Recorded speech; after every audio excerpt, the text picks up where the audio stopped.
యేసు ప్రభువుని నమ్మడానికి ఇక్కడ అడ్డంకి ఏంటంటే మనుషుల మెప్పును కోరకూడదు, దేవుణ్ణి మహిమపరచాలి, దేవుణ్ణి గొప్ప చేయాలి. అయితే మనం అంతా కూడా స్వార్థంతో ఆలోచనలు చేస్తూ ఉంటాం. అయితే అది దేవునికి మహిమకరంగా ఉందా లేదా అని ప్రశ్నించుకోవాలి. ఇప్పుడు మీరు నమ్మలేరు, ఏంటి కారణం అంటే ప్రభు అదే వచనంలో చెప్పాడు, అద్వితీయ దేవుని వలన వచ్చు మెప్పును కోరక ఒకని వల్ల ఒకడు మెప్పు పొందుతున్న మీరు ఎలాగూ నమ్మగలరు? ఇక్కడ విషయం మనం డీప్గా ఆలోచన చేయాలి.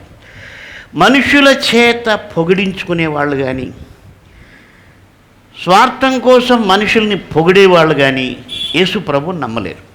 నేను చెప్పిన మాట కాదు, యేసు ప్రభు చెప్పిన మాట.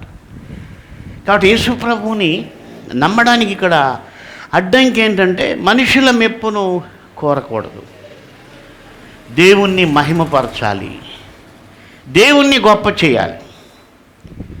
అయితే మనం అంతా కూడా స్వార్థంతో ఆలోచనలు చేస్తూ ఉంటాం. అయితే అది దేవునికి మహిమకరంగా ఉందా లేదా అని ప్రశ్నించుకోవాలి.